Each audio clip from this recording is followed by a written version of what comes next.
Good evening, America. Welcome to the Thursday edition of Just the News, No Noise. I'm your host, John Solomon, reporting to you, as always, from the nation's capital and the WiredToFishCoffee.com studios. Wired to Fish Coffee is the official coffee of the Solomon family. We love it. It's also the official coffee of Just the News. And right now, you can go to WiredToFishCoffee.com and get a fantastic 10% discount on all of their great blends. Also, their wonderful tumblers and mugs. I've got a bunch of them in my house. Everybody loves them.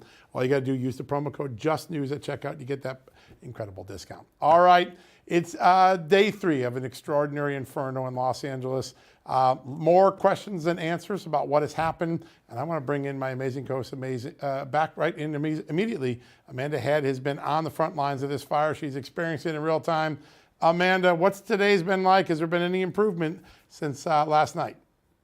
No, in fact, the air quality today is worse than it was last night. I don't know if that's because of wind conditions. The wind has actually died down in most of the city, so maybe it's because the stagnant air is just hanging the chemicals and the ashes and such in our atmosphere. But I want to get to some of the topics that are on my headlines today. First, the Senate voted earlier today to advance the Laken-Riley Act with a bipartisan vote of 84-9. Obviously, that means that a large portion of Senate Democrats voted in favor of the bill. So it would seem that the Trump effect is in full swing on Capitol Hill because the House already passed it earlier this week. So now it is on its way to President Biden's desk, and he could sign it into law as early as President Trump's desk could sign it as early as his inauguration day, of course, on January 20th. Now, the act mandates stricter detention of illegal immigrants charged under crimes that, as of now, might not necessarily require authorities to hold them.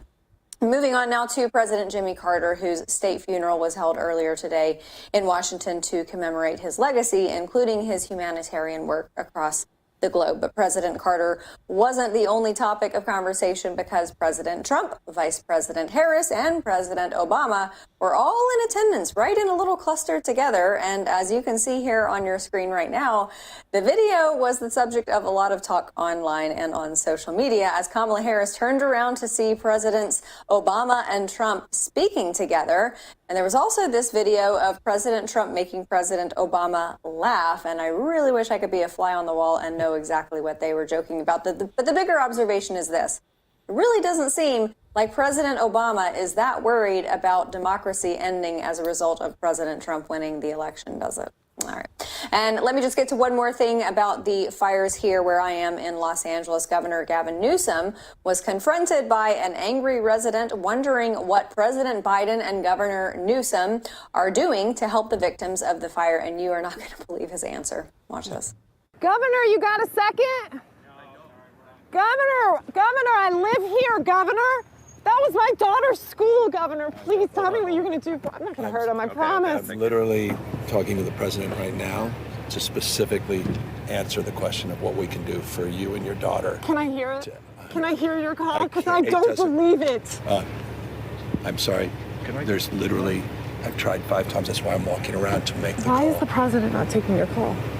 Because it's not going through. So Why? I have to get cell service. So let's get it. Let's get it. I want to be here when you call the president. I appreciate it. I'm doing that right now. And it's to immediately get reimbursements, individual assistance, and to help you. I'm devastated for you. I'm so sorry, especially for your daughter. If I was that lady, I would have said, well, my phone has a signal. Just call him from my phone. But anyway, his calls to President Biden didn't seem to be going through. So with that, John, I'm going to turn it back over to you to get to our first guest, who I'm pretty sure is going to have something to say about what we just watched, among other things. Oh, yeah. Listen, all the stuff that we did overnight, Amanda, we had a story just at all the warnings that California's had that it's not really prepared for this increased fire threat, that it really spreads across the state. There have been bigger fires, but nothing more catastrophic than we've seen in the last couple of days in LA. And the warnings were all there. It's about politicians not getting their job done. We're very lucky to be joined by California State Assemblyman Bill Ecele, who actually is a man trying to get things done. The problem is he's a Republican. Democrats aren't doing a whole lot. Assemblyman, good to have you on the show today. Thank you for having me. You've been in the state for a while. You know the history of fires. Obviously, there have been much larger areas affected, but the speed and ferocity and population density of this fire is extraordinary. People have been warned for a long time this was coming, didn't they? Yeah, that's the thing about natural disasters. They are unpredictable, but you know what's predictable is that they're going to happen. And so every year we have wildfires, so we should be in a constant state of readiness and preparation to mitigate the damage and destruction of these fires. I laid out a post yesterday just explaining all the different bills and legislation Republicans have tried to push in California to give our firefighters the tool to clear out the brush, clear out the dead trees, underground power lines, do all the common sense things we should be doing to either prevent these fires or make sure they're not as big and destructive as they are. Every single one of those proposals died in the legislature or were vetoed by a Democrat governor. And so this idea that there's nothing we could have done is just not true. Yeah, great point. Yeah. And I want to ask you about the insurance side of things, because as I understand it, only about 5% of the country is vulnerable to wildfires like this. But a huge portion of those obviously are in Southern California, specifically Los Angeles. And a lot of people are hating on the insurance companies for canceling those policies. But the government, the insurance regulators of California, made the state untenable for insurance carriers because they weren't going to allow them to increase any type of premium for fire policies. Is that the case? Yeah, this insurance thing has been going on for a while. It's very complicated. But look, the bottom line is an insurance company is a business, and they have to be able to take in more money than they pay out. That's just how it works. And with the level of fires we've been having and the amount of damages, they can't afford to keep insuring as many homes as they do. So a lot of the carriers have been canceling policies or not renewing them. So what do the homeowners do? Well, they've created this sort of quasi-government agency called the FAIR Plan, which is an unfunded insurance policy. So you have a piece of paper that says you're insured, but there's really no money in this fund. And now this is the crisis everyone's waiting for. We're going to see what happens. They say the estimate loss right now is about $50 billion. And just so you have an idea, the California budget is $300 billion. So the damage right now, estimated $50 billion. They don't have that money in that fund. And what the insurance carriers are really worried about is that they're going to get assessed. You get assessed based on your market share. So the government's going to look to the insurance companies and say, you have 20% market share, you have to pitch in 20% into this fund. That's why the insurance companies are running out of the state of California. It's a big problem, and this is just going to make it worse right now. It's just extraordinary. All right, so there are the big issues of not clearing the brush. One of the things I think shocked people yesterday was the lack of water availability at 3 in the morning when most people aren't turning on their water, but there wasn't even enough water in the hydrants. This has been a long-term concern. Tell us what you know about the lack of water supply in Southern California. Yeah, this really goes back to the extreme environmental policies in the state of California. And I hate to even call them environmentalists because these policies are not good for the environment. Look what's happening now. You got all the toxins in the air, the carbon, the animals that are being killed. So they're not good for the environment. But the voters have said over and over again, they want to fund water storage. 10 years ago, we passed a $6 billion bond to build more water storage in the state of California. As of today, they've built zero. It's been 10 years. They haven't built a single project because the governor's office won't issue the permits for construction. He's beholden to the extreme radical environmentalists. It's the same thing. We try to do a desalination plant on the ocean. I mean, every civilized country on the ocean has desalination plants, and the Coastal Commission refused the application. So that's what we're up against in the state of California. It's the regs, it's the extreme environmentalists that will not let us develop or upgrade the infrastructure. And then you have a legislature that does not prioritize infrastructure or wildfire prevention. The governor cut wildfire prevention by 80% in this last budget. We went from $900 million a year down to $200 million. And just for comparison, we spend $5 billion on illegal immigrant health care in the state of California and $200 million on wildfire prevention. That's the priorities of the Democrat Party. Wow. Yep. Yeah. Crazy. Do you think that will change? Because I know you represent Riverside County, but you bump right up next to Los Angeles County, in very, very blue area. Do you anticipate that something like this might shift that? I really hope so, because if watching your community get burned down is not an indictment of the leadership of the Democrats and that party, then what will be? And the Democrats are very good at deflecting blame. They're going to blame, I'm sure they'll blame Trump, and they'll blame the climate change gods or all this other stuff, anything but themselves. But it's really important that people like me and other elected leaders go on record and explain to the American people and the people of California who is responsible for this and what they could have done differently. There has to be accountability for there to be change. And I hope these people, a lot of them are going to get displaced. We'll see where they end up, but I hope they don't take the same policies with them. So we talked about the state in the city itself. Mayor Bass cutting fire funds just weeks before this. The fire chief issuing a warning beforehand. We might not be able to respond to a big incident with this sort of budget cut. There's been a problem with fire hydrants constantly being stolen and used for scrap metal so people can make ends meet in the city. And then she's out of town in Africa when the big Santa Ana winds and the fires come in. How big a moment is this for her early in her mayorship? I think she needs to step down. It's totally inexcusable and unconscionable. We knew this wind event was coming, hurricane level winds. When there's a hurricane coming to the state of Florida, you don't see Ron DeSantis booking it out of the country. He's moving assets, he's moving personnel, they're making plans, they're warning the public, they're educating the public on what to do. They didn't do any of that. She left to Africa and she didn't even come back till after the fires already started. So that's not a leader. That's not how leaders act. And she comes back and she just stares into oblivion, into a camera, and won't say anything. That's not leadership. She's got to go. The guy that ran for mayor against her, Rick Caruso, is a businessman, a developer. He's been very front and center on this. He would have been a much better choice for mayor than Karen Bass. She needs to go. Absolutely. You mentioned the fact that they are blaming climate change on this. But California employs more climate change legislation, whatever they think that does, whatever they think that means, than any other state. So what could they have done differently? What should have they done differently in their eyes to prevent this? So can I tell you something funny? I ran a bill last year. We charge these carbon taxes. So we charge businesses that produce carbon, and then we take that money, we're supposed to use it on efforts to mitigate carbon. You know what they don't consider in the scoping plan is wildfires. So I did a bill. I said, okay, well, since you're worried about lowering carbon emissions, let's make sure wildfires get most of the money to prevent them. And they said, well, those aren't that's not man-made, so we don't count wildfires. The logic and the stupidity here, I can't even tell you. The wildfires we had in 1 year where we had a bunch of fires wiped out the carbon that we saved or prevented over the last 20 years. So these people are actually, it's not even dumb. It's almost like a religious cult or ideology, and they just will not subject themselves to common sense or logic. I don't know how to explain it.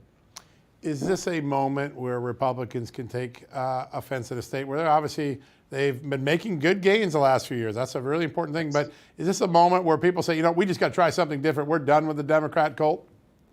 Yeah, if the Republicans know how to seize it. I mean, look, I'm up here. I'm one of 20 Republicans, and I have to tell you, a lot of Republicans are comfortable with the status quo, and they want to just get reelected and go to dinner with the lobbyists and go on the trips. And that's not what it's about. And look, winning against the Democrat Party, it's ugly, it's vicious. You got to fight. And a lot of people don't have the stomach for it. But I'm committed. In my county, we picked up 2 legislative seats this last cycle. It's the first time we've done that in 20 years.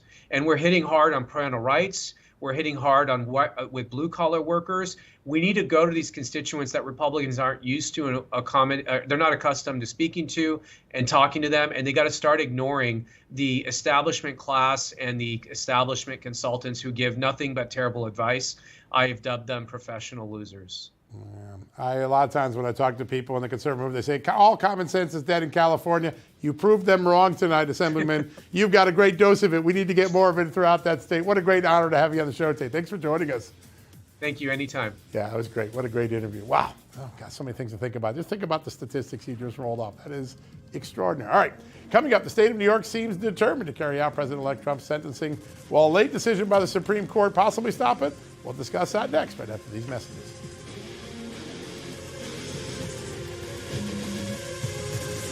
Hey, America, you've heard me talking about a despicable crime that the FBI calls house stealing. It's title fraud, and it's a growing crime, becoming a very serious problem from homeowners. In fact, a district attorney in California recently said that title fraud cases in his small county have gone from virtually none to 73 in just 18 months. Now, if you own a home or any property, your title and the hard-earned equity you've built are at serious risk. Now, how do they do it?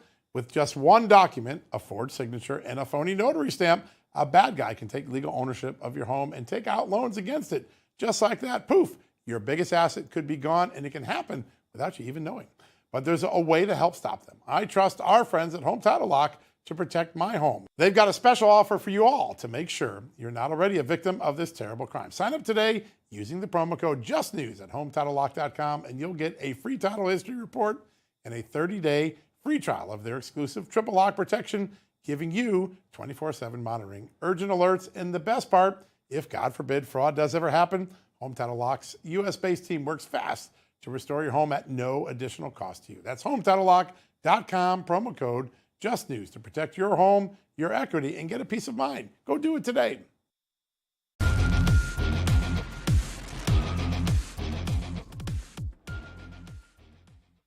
Welcome back, everybody, to Just the News, No Noise. It seems that the state of New York is dead set on sentencing President Trump tomorrow, with the New York Court of Appeals today denying President Trump's request to delay his sentencing in the so-called hush money case. However, the president is awaiting a decision from the Supreme Court, the United States Supreme Court, as to if the sentencing will go ahead at the planned time of 9:30 a.m. Eastern tomorrow. Joining us now to talk about all of that is former Trump attorney John Eastman. John, thank you so much for joining us tonight. Oh, thanks for having me back on. It's always a pleasure. Yeah, great honor. Likewise, sir. All right, Court of Appeals said, no way, Jose. So now I'm just hitting refresh on my news feed to see what's going to happen. What do you foretell? Well, you know, the Supreme Court took it very seriously. They directed a response to within 1 day. That came in this morning. A very important brief by Ed Meese was filed later this afternoon, an amicus brief. And then yet later this afternoon, what I call the Trump derangement syndrome brief was filed by law professors and former prosecutors and a bunch of anti-Trump former Republican officials. So we'll see what the Supreme Court does, but I think we'll have a ruling out of them either tonight or first thing tomorrow morning, one way or the other. And this is such an egregious abuse of the criminal justice process that went on in New York.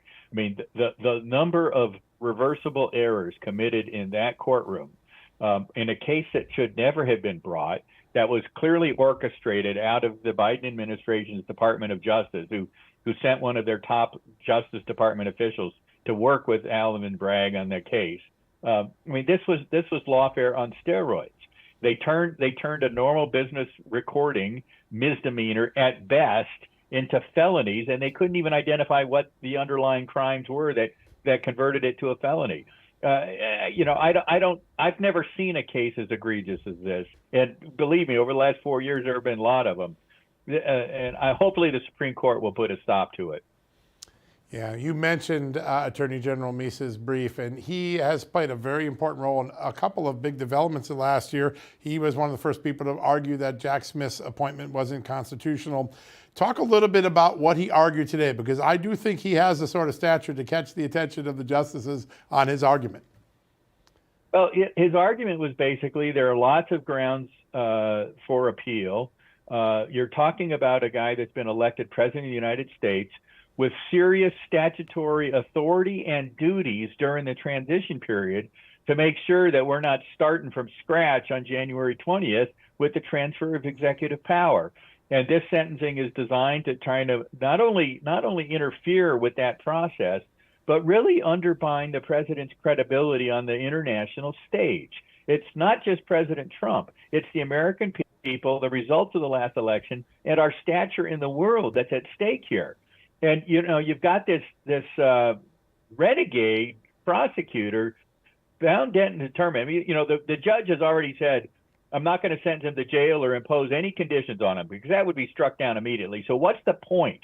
The point, it seems to me, is so that every news story about Trump accomplishments over the next 4 years will include the opinion line in the news story, the convicted felon in the White House. It's just propaganda narrative that they seem to be after to try and continue to undermine the president, his stature, and his agenda. Yeah, great point. John, there was a problem that I think existed before Donald Trump, but with Donald Trump, it bubbled to the surface and revealed itself for all of us. And it is what I don't even know if it's necessarily Republicans in the legal field versus Democrats. It almost feels more establishment versus the people. But there has been this bifurcation with judges, with state Supreme Court justices, with attorneys general in the legal profession. And we are ending up with cases like this where you have what appears to be the people versus the establishment. How do we get rid of that? How do we flush it out of our justice system or move back in the other direction of sanity? Well, I'm increasingly of the view that you've got to fully investigate this, what I consider to be a nationwide conspiracy to deprive President Trump, his supporters, the American people of their constitutional rights, their rights to free speech, their rights to petition the government for redress of grievances. That's I think, a coordinated effort nationwide, and the incoming leadership at the Department of Justice and the FBI needs to take seriously investigation into whether that's true, and if warranted, bring prosecutions. Because until you hold the people that are perpetrating this egregious lawfare to account, they'll continue to do it because they get away with it. They've got to be held accountable for it in order to put a stop to it. By the way, that's one of the reasons why we did the documentary movie on the lawfare I've been dealing with. It's called The Eastman Dilemma, Lawfare or Justice, and it debuted in spectacular fashion at Mar-a-Lago last weekend with the president and the Italian prime minister themselves in attendance with us watching the movie. I think every American should watch it because it'll give you a good idea of not just what we've been dealing with, but the risks to our system of justice caused by this lawfare against President Trump, against me, against Rudy Giuliani, against a large number of people. And if they can go after us, they can go after anybody. This is a typical Soviet tactic to scare people into submission. And the only way to defeat it is to stand up against it. John, by the way, congratulations on the debut. A lot of people buzzing about it, the mainstream media going nuts over it, which I found kind of funny. There is a real serious issue, and I know you and I have talked about this in the past, of basically disenfranchising American conservatives from having legal representation. All the lawfare against lawyers so that they either can't represent clients of conservative political beliefs or are afraid to for bucking their law firm or the future of their career. How do we fix that in the next 4 years? We're starting to make some gains on censorship, but censorship of legal representation really destroys our legal system. Yeah, and you're not making that up. I mean, the people on the left of this lawfare line have been bragging about. They want to discredit the lawyers, get them disbarred, but make them so toxic in their current communities that no other lawyer will take on these kind of cases again. That's the goal, one of the goals of lawfare. And it's already working. Big firms won't take on any of the hot button issues. I mean, a few years ago with Guantanamo Bay and the terrorists, law firms were lining up to represent terrorists who attacked the United States, and they were getting awards for it. Now, if you dare stand up for parents who are complaining at school board meetings, or an investigative reporter like David Daleiden who exposed a massive fetal body part scandal, if you dare to represent them, they're going to try and destroy you. And what happens is you destroy the rule of law, you destroy the adversarial system of justice in the process. But there are some of them, I think, that think that's icing on the cake rather than the collateral damage. Yeah, great point. John, I want to ask you about this topic that the left's hair is absolutely on fire over, the fact that President Trump had a phone conversation with Supreme Court Justice Samuel Alito. Had nothing to do with this case. In fact, it was about one of his, I think, former clerks who was looking for a government job, for a job recommendation. Had nothing to do with it. And if I know President Trump, he knows from his perfect phone call, he should record all phone calls from now on. But should this have, to avoid the appearance of impropriety, should this just have not taken place? Should this have waited until after? Well, Justice Alito and President-elect Trump are both well aware of the issues. If they've got something they need to discuss, because Alito has a clerk applying for a position in Trump's administration, it's not at all untoward for them to have that conversation, as long as they steer clear of any pending matters. The left is going bonkers, but they go bonkers over everything. Look, MSNBC is lying about the debut of my film during Mar-a-Lago, saying media were prohibited from it. Well, you guys know, I think you were probably on the invite list. I mean, media were there in droves. And so they just lie, and if there's not a scandal that exists, they make one up. Yeah. You might as well say what you want to say and do what you want to do, because they're you can't live by what scandal they're going to try and tag you with, because then you couldn't do anything. There was completely innocent, a perfect phone call, and there were undoubtedly other people listening to be able to testify to that. But they will make stuff up if it furthers their agenda. That's what the left does.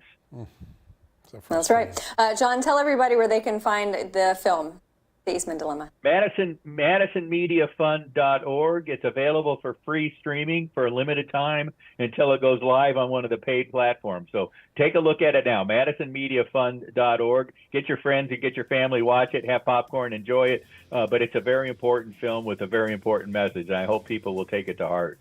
Yeah.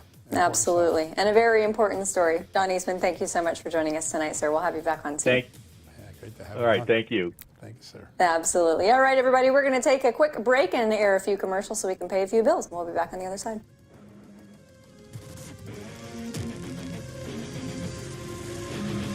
Hey, it's a new day in America and a new administration in Washington, D.C. There's a lot of excitement and optimism about the future, but the reality is there's a lot of work to do as well, especially when it comes to fixing our broken healthcare system. The truth is that the forces that are responsible for breaking our healthcare system aren't going to simply go away.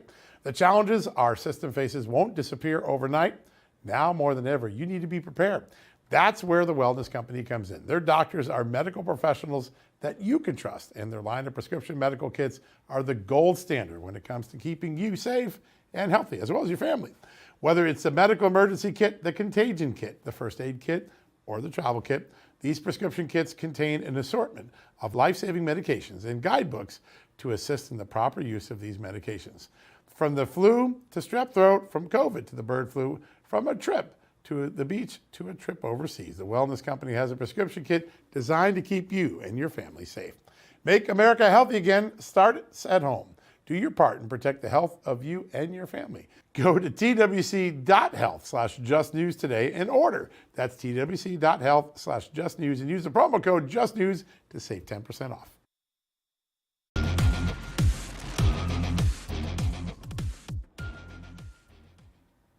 Welcome back, America. You've heard President Trump in the last few days start to raise a little bit of concerns about the way Joe Biden is exiting the presidency, handing over the White House back to Donald Trump.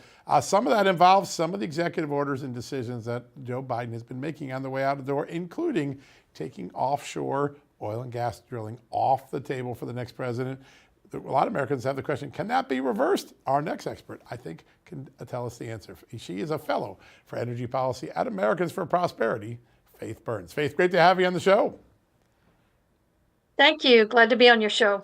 All right. So Biden does this executive order, blocks all future oil drilling in, I think, 625 million acres of U.S. oceans. People saying, we need more energy, and he's taking it off the table. Tell us what happened, and is it reversible? Well, what happened is on this past Monday, on January the 6th, President Biden signed a document, and the title of it is Memorandum for the Secretary of the Interior. And what that does is it takes off limits for oil and natural gas production, as you had indicated, 625 million acres offshore. And this is not land, this is at sea. And this is in part of the Atlantic Ocean, the Eastern Gulf of Mexico, the Pacific Ocean, and the North Bering Sea. And what that does is obviously it's going to limit the amount of supply that can come from our offshore waters. Now, can it be reversed? I heard an interview with President-elect Trump the other day, and he said on day one, that is going to be something that he does. I firmly believe that President Trump is going to get this reversed. The question is, how is he going to reverse it? I don't know the answer to that, but I'm sure there are legal minds surrounding him as part of his team that is looking into this very diligently to determine whether or not the most appropriate action is for the president to sign an executive document, as he has in the past, or if he needs to go to Congress and have assistance from Congress, either in amending the Outer Continental Shelf Lands Act or in potentially doing a Congressional Review Act review of this. So it remains to be seen the vehicle that's going to be taken to get this reversed, but I firmly believe that it will be reversed. And if it is reversed, and when it is reversed, I do expect legal challenges. So I think we all need to buckle up and stay tuned for what challenges are going to occur as a result of the action that the incoming administration takes. Energy lawfare. Get ready for that one. Yeah. Oh, gosh. Ugh. Across the board. Faith, I want to ask you, about what the energy outlook is going to be under this new administration. From what I understand, it kind of is a tapestry approach. You've got oil and natural gas, but also possible new spots for nuclear, of course, wind energy, solar energy in some circumstances. So regardless of what happens with overturning this, and probably with the help of Congress, does it seem to you that with all of those types of energy combined, that the energy outlook for this country is going to be booming for the next 4 years? Well, I think it's definitely going to be better the next 4 years than it has been the last 4 years, because it appears that many of the moves and the final regulations that were put out by the Biden administration were intended to hamstring energy production.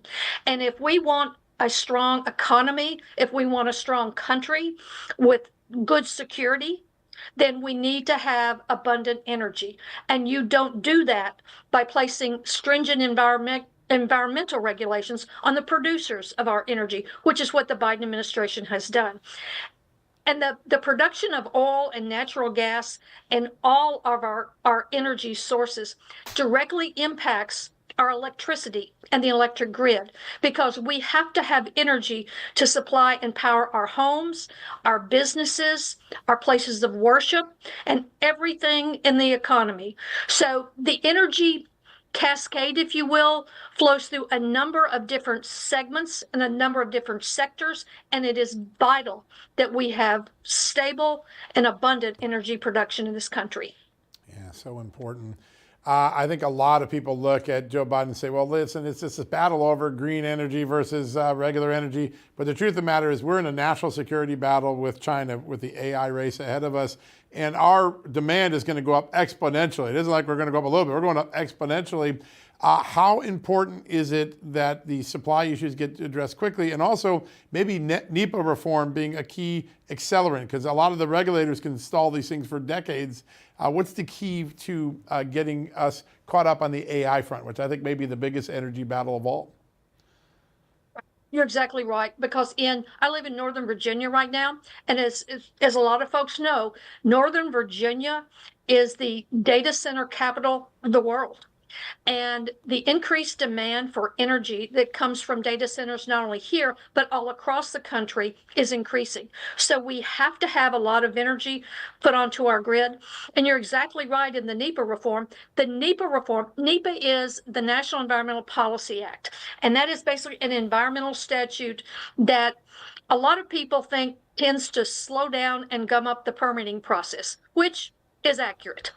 And we also need permit reform, true permit reform that can allow companies to apply for a permit to construct a facility and for them to have a reasonable period of time within which they can get an answer back from that agency telling them, yes, you can go ahead and start, or hold up, you need to do a few things here, and then you can start. Right now, the time that it takes to get a permit approval from start to finish can sometimes run over 10 years. And that is ridiculous, because number one, the prices of money goes up during that time. That can fluctuate. And there are a whole lot of variables that can take place between the time that a permit is applied for to when it is actually approved. So permit reform, including NEPA reform, is critical, as are reforms to a lot of the other environmental regulations that we currently have on the books, because what we have now is almost a natural disaster as far as environmental permitting goes to gum up the system. Yeah, you are so right, Faith. We've been talking about this. It's such an important issue. So great to have you on the show. Real quickly, for people who wanted to check out the work you do at Americans for Prosperity, what's the easiest way to do that? Easiest way is americansforprosperity.org. That's pretty easy to remember. Good to have you on, Faith. We'll be sure to have you on a lot over the course of the year. Great to have you on tonight. Thank you. Thank you for being on your show. Yeah, great conversation. All right, folks, we're going to take a quick commercial break. When we come back, we're going to think about health for a second. Collagen, it's an ingredient that's so important to our whole body. We don't talk about it enough. We are going to talk about it in the next block right after these messages.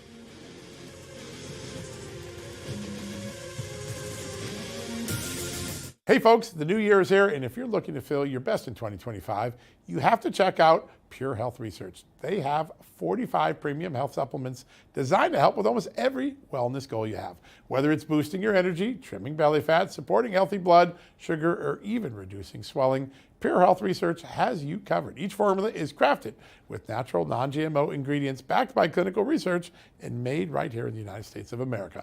And here's the best part. Pure Health Research is offering you an exclusive, get a load of this, 50% discount for the next 48 hours.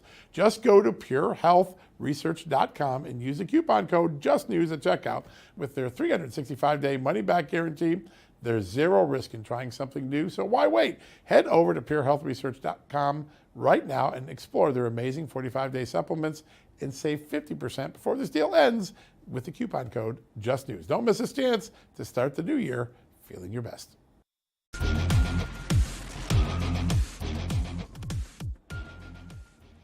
Welcome back, America. As you know, I've been on a journey to become healthier as I get older.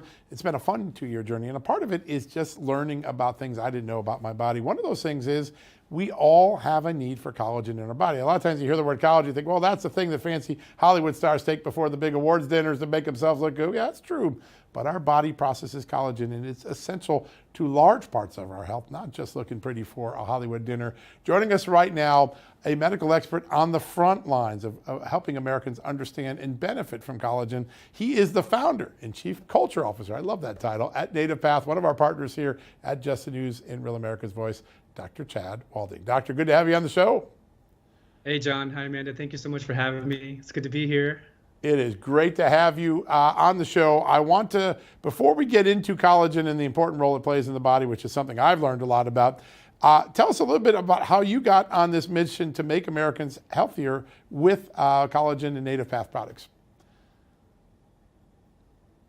Yeah, so originally I'm a doctor of physical therapy. You know, and a physical therapist, people come to physical therapists because they're in pain, they're hurting, they're wanting to avoid a surgery, or they just had a surgery and they want to get better. So I was in that environment, in the conventional healthcare environment, and I was seeing a lot of issues where patients were being directed by their conventional health practitioners to treat symptoms and not really get to the root of the problem. And the solutions I saw most people given were just, they're masking the pain. They were numbing the pain. They were having a surgery for the pain, but they weren't really getting to the root issue.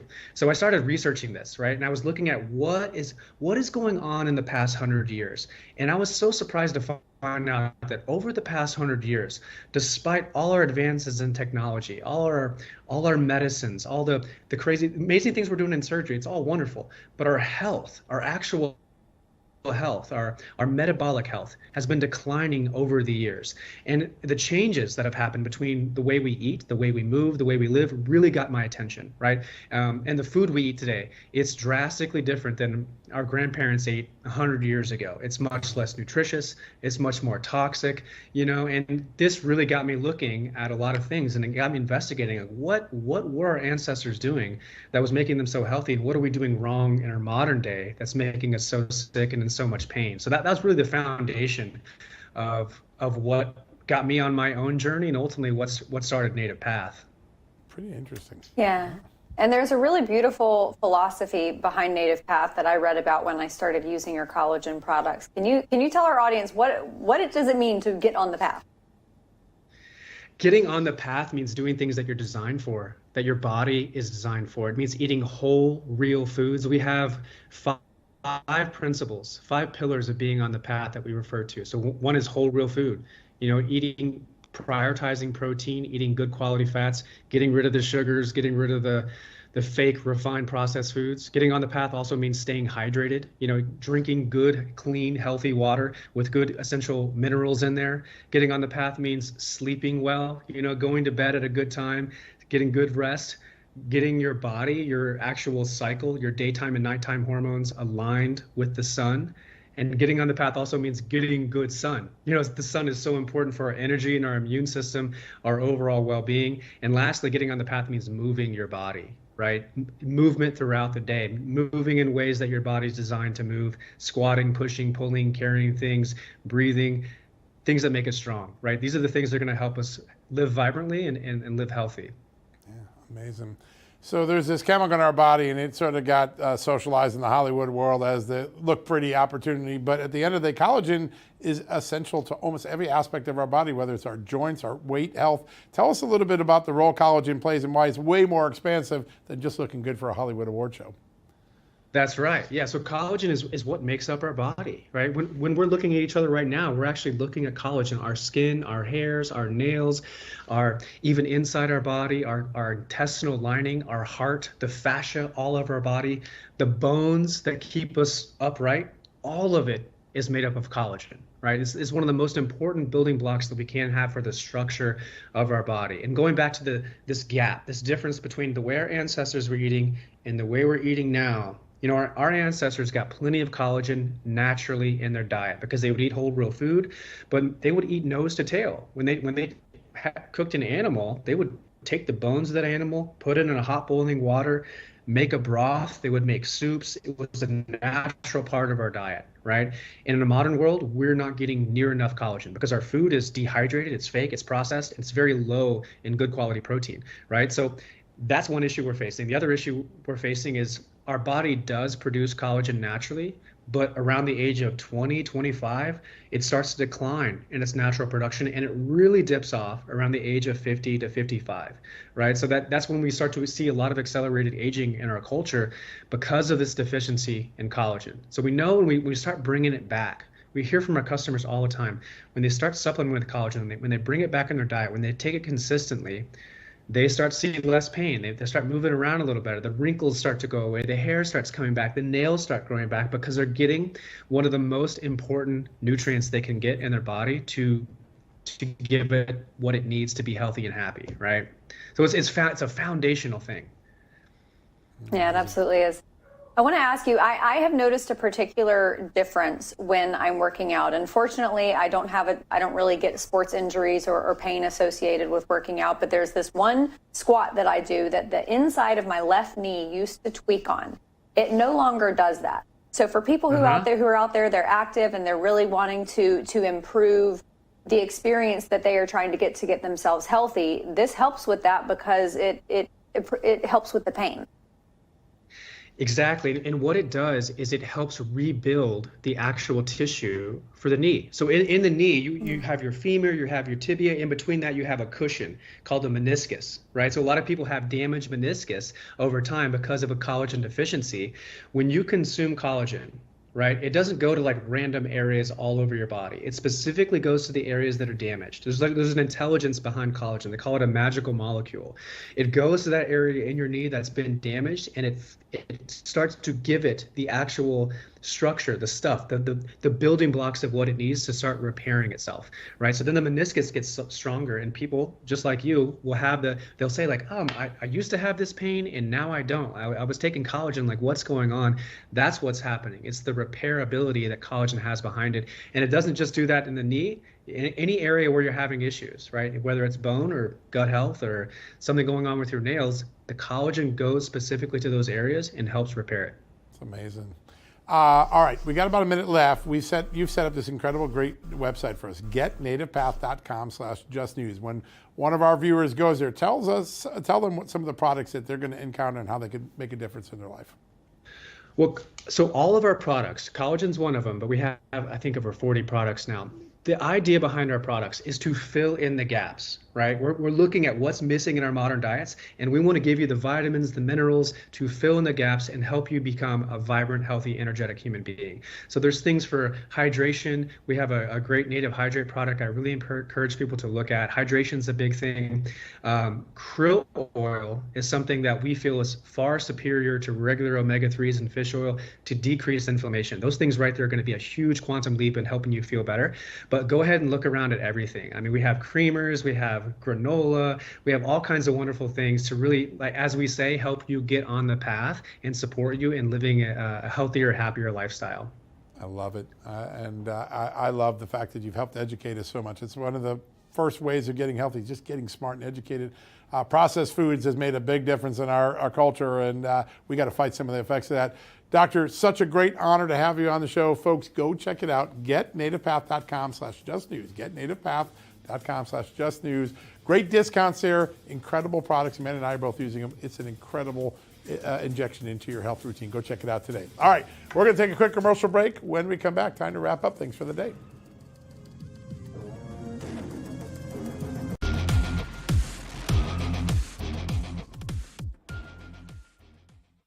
Welcome back, everybody. We've got a few more news items on the story of the fires out here in California. But John, first I want to throw it to you because there is a recent update on the Title IX rules, and I think it's a good thing for women's sports, isn't it? Federal judge ruled today unequivocally that Joe Biden never had the power to change the Title IX rules the way he did. That should have been the business of Congress. How many times have we heard this, right? Joe Biden was told you can't change the rules and mandate vaccines. He did it. Joe Biden was told he couldn't give student loans without Congress. He did it. Joe Biden now has been told you couldn't ruin women's sports and inject transgenderism without the compliance of Congress. A fitting end to the Biden presidency in so many ways, and a reminder that the courts have been the one place to keep Joe Biden from being king. Joe Biden wanted to be the judge, the jury, the Congress, and the president, and the courts have repeatedly reminded him that's not how our system, our founding fathers intended. And I thought it was a really important ruling one more time in this presidency to remind us that we don't have kings in this country. We have a president, a Congress, and a judiciary, and they're all equal branches of government, and that was made pretty clear today. Yeah, there's only one word that comes to mind when I read this news item, and I have to reach way back in the archives to my teenage years. Duh. Obviously, he doesn't have the authority for this. And pretty much everyone thought that as soon as he said it, even his own party, because there were a number of Democrats who came out and were, they're whispering, I don't think he can do this. Okay, I do want to move on to California because our mayor, Karen Bass, is not handling things well at all. John, I don't know if you remember, there was this viral video that came out before the election, and it was a gay man who apparently had flipped sides to support Trump. And he said something to the effect of, when you're wealthy and you have a lot of money, you have financial flexibility, you can afford to care about social issues like climate change, like, a lot of the social issues that people in Los Angeles reign supreme or hold supreme. And he said, but if you are not of those types of means, then you do have to care about the economy, and you do have to care about the border crisis, and you do have to care about water supply. And all of these wealthy folks who lost their homes, they have been reduced to the status of not having a home and having to care about water supply and no longer having the luxury of caring about social justice issues. They not have insurance coverage as Assemblyman. Or insurance coverage. Yeah.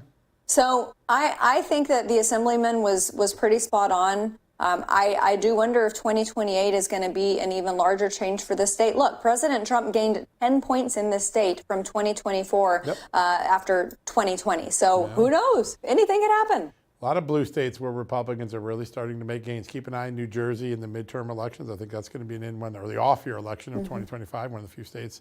I wonder if California is put into play. But this could be one of those seminal events where people in California say, you know what? It's time for a change. All right, we went down this path for 30 years. It's been fun, or maybe not so fun, but we're done. But Karen Bass, I think, becomes this extraordinary figure of failure in putting ideology over people. And some of the things that the Assemblyman said to me just really struck me. Could you imagine Ron DeSantis leaving Florida before a hurricane like Karen Bass left before the Santa Ana wind fire crisis? Everybody knew it was coming. She's gone. Takes her a while to get back. And then today, she couldn't articulate anything she might do as mayor to make the world better. It was such an extraordinary thing. I do think, Assemblyman, the Assemblyman said one other thing important: are Republicans able to take advantage of this moment? Now, Donald Trump's been taking advantage of it. He's a guy knocked out Canada's Trudeau. He could take it. But will the California Republicans step into the void? I don't know. What do you think? I hate to say it. No, I don't. I think that you're going to have a few California first Republicans who are ready to set brush fires of freedom in this state to actually make that change. Because unfortunately, Republicans in this state, they serve districts that are reliably Republican. They get voted into office time and time again. And they just chill there, and they enjoy, the meals that they get to have with lobbyists and the paid travel and things like that. So, I would like to think that Exactly. I would like to think that the people of California someday will vote differently, but he's exactly right. The Republican Party here has to seize on it. They have to make sure that there is a very, very stark dichotomy visible to voters of what we can do as leaders in the state and what has always been, or what has been happening as a result of what you have voted for decades. So it's unfortunate, but yeah. Donald Trump's been really good at creating those stark contrasts. Is downstate they haven't been. Absolutely. Two things we got to watch tonight. Will the Supreme Court block the sentencing? You started the show with that. We're going to be watching that all night at Just the News. Got you covered. And Senator Fetterman down at Mar-a-Lago hanging out with President Trump tonight. Is he going to become a Republican? I don't know. Let's keep an eye on that. All right, folks, what a great show today. We'll have more live coverage tomorrow from California, and also we'll know what's happening with President Trump in New York on